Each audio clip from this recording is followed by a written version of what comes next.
शेतकरी उपाशी, मोदी उपाशी। लाज वाटली पाहिजे।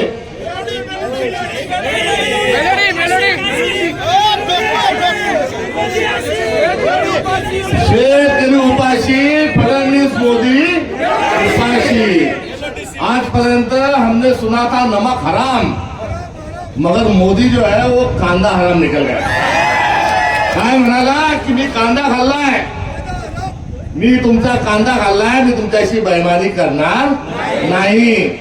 बेईमानी म्हणजे इमानदारी का बेईमानी? पाक किती बेईमानी केली। मोदी जेव्हा पंतप्रधान झाला, मनमोहन सिंग साहेब केले, तेव्हा कांद्याचा भाव काय होता? 3000, 2014। आज काय? हरामखोर म्हणायचं, कांदाखोर म्हणायचं, बेईमान म्हणायचं, नालायक म्हणायचं, तर त्याला बोटर खेटर घेऊन दाखवायचं। हा एक अत्यंत संतापजनक प्रश्न आपल्या सगळ्यांच्या समोर आहे आणि तोच उद्रेक या निमित्तानं आहे। 3000 भाव असा कसा देत नाही, ही भूमिका घेऊन आपल्याला जायचं आहे। आणि भूमिका घेऊन जात असताना त्यावर सगळं बोलले। आणि जो घेतला जाणार आहे कांदा, हाही व्यापाराचा घेतला जाणार आहे। चीप भी मेरी, पट भी मेरी, अंटी मेरे बाप की, असा हे नालायक जे सरकार आहे, ते फडणवीस जे आहे तेही काय म्हणाले 2400 रुपये देऊ। हा पण असा गद्दार माणूस आहे की 2400वरून उलटी उडी मारली आणि 1200चा बोलतोय। 1200 मध्ये राईस प्लेट जेवढे येतील तेवढे 2-3 खा आणि पळून जा। त्यामुळे यांच्या बोलण्यावर कुठे विश्वास नाही। अत्यंत खोटारडा असा महाराष्ट्राचा मुख्यमंत्री आहे। काय म्हणाला पहिले, जोपर्यंत वेगळा विदर्भ होणार नाही तोपर्यंत मी लग्न करणार नाही। लग्न झाला का नाही झालेला बाबाचा? अरे जो विदर्भाच्या मतदारसंघातल्या त्याच्यावर निवडून येतो त्या लोकांशी खोटं बोलतो, तो या महाराष्ट्राशी आणि भारताशी जगाशी खोटं बोलल्याशिवाय राहणार नाही, एवढंच सांगतो। मात्र हा जो भाव पडलेला आहे, या पडलेल्या भावाला मोदी आणि फडणवीस जबाबदार आहे। मात्र यावर आपल्याला ही लढाई थांबून चालणार नाही, कारण आंतरराष्ट्रीय स्तरावर कांद्याचा भाव ठरत असतो। बांगलादेशाने कांदा बांगलादेश द्या म्हणत होता, मोदीने एकदम खटक्यात पाडला आणि खटका पाडला। बटन जसं बंद करतो, स्विच जसा बंद करतो तसा बंद केला। ती शेख हसीना पाहिजे होती पंतप्रधान, ती खुशामता करायला लागली, गयावया करायला लागली, मात्र या भावानं ऐकलं नाही। बांगलादेशाला काय केलं, भारत आपल्याला अडचणीत आणतो म्हणून त्यांनी इतर ठिकाणून कांदा घेतला।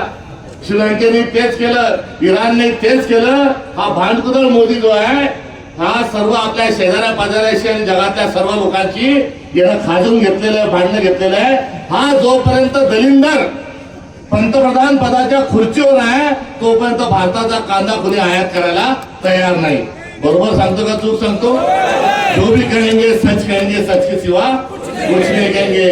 आपण डिझेलच्या लाईनीत आहे आणि दररोज 50,000 के म्हणजे हजारो लाखो लिटर डिझेल जे आहे ते बांगलादेशात चाललं। अरे मूर्खा, असं म्हणणं योग्य नाही, माझा दुसरा शब्द नाही। अरे मोदी मूर्खा, तू सांग ना की डिझेल पाहिजे असेल तर कांदा घ्यावा लागल, 1 के साथ 1, तर आम्ही तुम्हाला डिझेल देऊ। मात्र इथे सांगायची हिंमत नाही। आंतरराष्ट्रीय सगळ्यांशी हा बांधला, आपला कांदा कोणी घ्यायला तयार नाही। याचं सोल्युशन काय, याचं औषध काय? ये सरदार निकम्मी है, ये सरकार बदलनी है। तर मोदी घरी गेल्याशिवाय चांगलं होणार नाही। आणि नरेंद्र जो आहे हा सिलेंडर आहे, नरेंद्र जो आहे तो दलिंदर आहे, सिलेंडर आहे।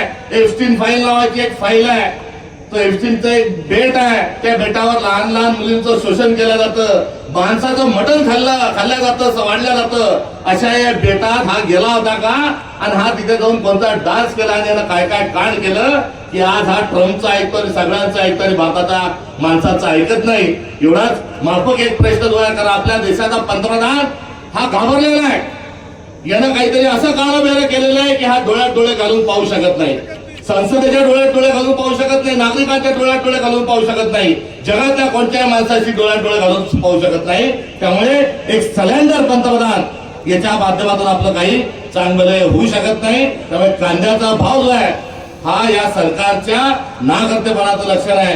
एवढंच या धरण्याच्या आंदोलनाच्या निमित्तानं सांगतो। आणि सरफरोशी की तमन्ना अब हमारे दिल में है देखना है जोर कितना बाजू एक कातिल में है.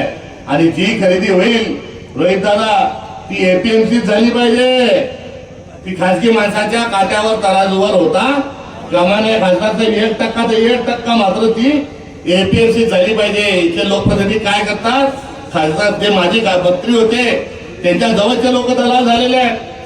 कृषी मंत्री जे आहेत एका दोन्ही तरी रम्य जे आहेत ते विधान भवनात खेळतात आहे.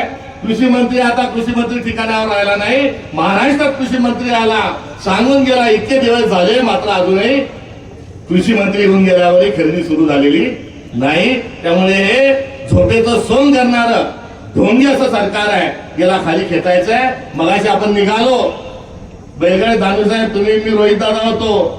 बैल बुजाडला, बैल काही पुढे जायला तयार नाही. बैलाचं म्हणणं हे होतं की फाट्यावर मला कशाला आणता, तुम्ही बसा आणि दिल्लीला घेऊन जा आणि त्या मोदीला त्याला या बैलगाडीत बसून त्याला त्याची विल्हेवाट हिमालयामध्ये कुठेतरी लावा. म्हणून बैल आता जो आहे त्याचाही संकेत हा आपल्या बाजूने आहे. त्यामुळे बळीराजाला छळणाऱ्या अशा या दलिंदर बदवक्कर सरकारला आपण किती साथ देऊन थांबणार नाही. त्याला खाली खेचल्याशिवाय गत्यंतर नाही. आणि त्यासाठी महाविकास आघाडी विरोधी पक्ष आम्ही सर्वजण आपल्या सगळ्यांच्या सोबत आहे. एवढंच माफक आपल्याला अभिवादन या कार्यक्रमाच्या निमित्तानं देतो. राहुल गांधी सारखा एक धडाडीचा पाना असणारा माणूस न चुकता सुजन्याने साला भूमिका घेऊन आपल्या सगळ्यांच्या सोबत आहे. आणि अशा नेतृत्वात आणि राज्यातल्या तमाम महाविकास आघाडीच्या नेत्यांच्या माध्यमातून आपल्याला भरगच्च आपल्या पदरात पाडून घेतल्याशिवाय थांबायचं नाही. ही आन बाण आणि शान आपल्या सर्वांची राखण्याचं आपल्या सगळ्यांना शपथ देतो. थांबतो. जय बळीराजा.